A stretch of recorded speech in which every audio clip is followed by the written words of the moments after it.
नमस्कार।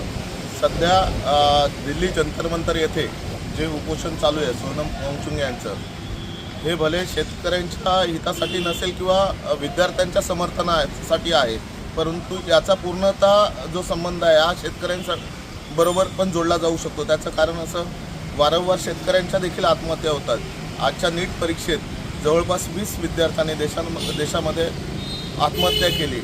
याला सर्वस्वी जबाबदार हे सरकारच आहे, हे सर्वसामान्य माणसांना देखील माहिती आहे। आज 20 दिवसात 21व्या दिवसावरती ते आंदोलन गेलं होतं। आज त्यांची प्रकृती बिघडल्यामुळे त्यांना रुग्णालयात दाखल केलं गेलं।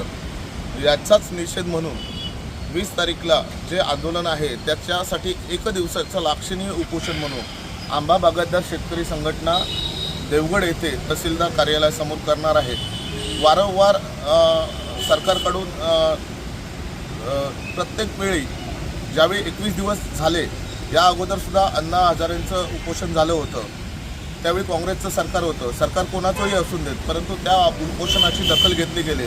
नितीन गडकरी असतील, त्यावेळी विरोधी पक्षामध्ये होते, परंतु विलासराव देशमुख आपले होते। सत्तेत असताना देखील अण्णा हजारेंचं आंदोलन कसं थांबवता येईल याचे प्रयत्न जास्तीत जास्त चांगल्या पद्धतीने केले गेले, परंतु आज कुठल्याही प्रकारचं 20व्या दिवशी देखील हे आंदोलन थांबवण्याचा या सरकारने प्रयत्न केला नाही। दडपशाहीच्या याने आज त्यांना हॉस्पिटलमध्ये दाखल केला गेला। याचाच निषेध आणि 20 तारीखला जो प्रोटेस्ट आहे त्याच्यासाठी आंबा काजू बागायतदार संघटना एक दिवसाचं लाक्षणिक उपोषण करणार आहे। धन्यवाद।